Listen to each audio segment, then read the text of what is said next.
Hello friends, welcome back to my channel Masti Mein पढ़ाई। आज के इस वीडियो में हम लोग हिंदी पे निबंध देखेंगे जिसका टॉपिक होगा मोबाइल फ़ोन। तो बिना किसी देरी के शुरू करते हैं। तो शुरुआत में हम कुछ इस प्रकार से लिख सकते हैं कि कहते हैं आवश्यकता ही आविष्कार की जननी है। जब जब मनुष्य को आवश्यकता महसूस हुई है तब तब आविष्कार हुए हैं। तो इसका मतलब ये होता है कि जब जब हम लोगों को कोई चीज़ का ज़रूरत महसूस होने लगता है तब तब हम लोग उसको खोजने के लिए नया-नया चीज़ करने लगते हैं और तभी हम लोग कुछ अच्छा चीज़ या नया चीज़ इन्वेंट कर पाते हैं। जब मनुष्य आदिम तथा था अर्थात अपने विकास के प्रथम चरण में था, उसने पत्थर को रगड़कर आग का आविष्कार किया। तो बताया जा रहा है कि जब हम लोग अर्ली ह्यूमन्स थे तो तब हमें भूख लगी, तब जाकर के हम लोगों ने पत्थर का को रगड़ा और तब जाकर के हम लोगों ने आग का आविष्कार किया, फिर अपने खाने पकाने की जो क्रिया होती है उसमें उसका प्रयोग किया। इस प्रकार नित्य नए आविष्कार होते रहे, युग बदलते रहे। तो बताया जा रहा है कि धीरे-धीरे ऐसे ही बहुत सारे आविष्कार हुए जिससे नए-नए इन्वेंशन आते रहे। आज से कुछ वर्ष पहले क्या हमने कभी कल्पना भी की थी कि हम फ़ोन हाथ में लेकर घूमेंगे?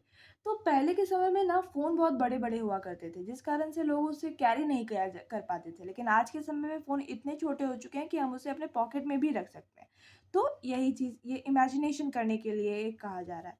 हमारी टेक्नोलॉजी इतनी तेज़ी से आगे बढ़ रही है कि पलक झपकते ही विज्ञान का एक नया तथा अद्भुत वरदान हमारे सामने होता है। तो बताया जा रहा है कि हम लोग जब बैठे हुए भी हैं यहाँ तो कुछ ना कुछ साइंटिस्ट इन्वेंट कर रहे हैं और नया-नया आविष्कार होते जा रहा है।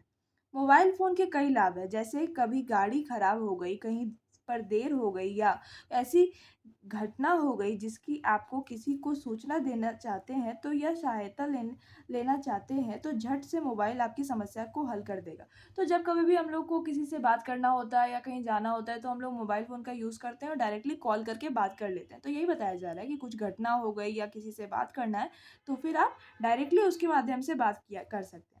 एक नई और महत्वपूर्ण सुविधा जो मोबाइल फ़ोन ने लोगों को दी है वह है एसएमएस के माध्यम से विभिन्न प्रतियोगिताओं में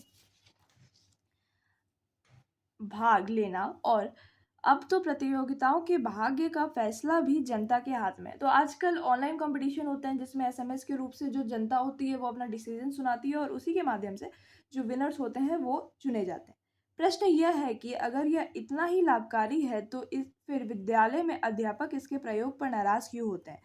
इसका उत्तर यह है कि दोष मोबाइल का नहीं, इसके प्रयोग करने वाले विद्यार्थियों का है, जो बिना सोचे समझे इसका दुरुपयोग करने लगते हैं और तब यह लाभ देने के स्थान पर हानिकारक हो जाती है। तो बताया जा रहा है कि जो यूज़ कर रहा है वो टोटली उस पे डिपेंड करता है कि वो किसी भी टेक्नोलॉजी को किस तरीके से यूज़ कर रहा है। हो सकता है कि कोई चीज़ अच्छे के लिए बना है लेकिन लोग आज उसे खराब तरीके से यूज़ कर रहे हैं। तो यही बताया जा रहा है। हर चीज़ एक सीमा में हो तो अच्छी है क्योंकि तभी उसका लाभ और महत्व समझ में आता है। किसी का भी दुरुपयोग विनाश के गर्त में जाने का सरल मार्ग होता है। तो बताया जा रहा है कि कोई भी चीज़ जब तक लिमिट में हो तभी तक उन लोग उसका अहमियत समझते हैं और अच्छे तरीके से यूज़ करते हैं। अगर मोबाइल की सुविधा मिली है तो हमें उसका सदुपयोग करना चाहिए। यदि हम इसका उपयोग भली-भाँति सबके हित में कर सकें तो वो या अन्य आविष्कारों की तरह हमारे लिए उपयोगी सिद्ध होगा। अर अन्यथा इसे इस वरदान को अभिशाप में बदलते देर नहीं लगेगी। तो बताया जा रहा है कि अगर हम लोग इसका अच्छे से यूज़ करें तब तो बहुत अच्छा है, लेकिन अगर हम इसका अच्छे से यूज़ ना करें तो फिर ये हम लोगों के लिए काफ़ी ज़्यादा डिसएडवांटेजेस भी हो सकता है। तो आई होप कि ये पूरा आपको अच्छे तरीके से समझ आ गया हो। अगर आपको किसी भी और टॉपिक का वीडियो चाहिए तो आप प्लीज़ मुझे कमेंट सेक्शन में ज़रूर बताएँ। Please subscribe my channel for further updates. Thank you.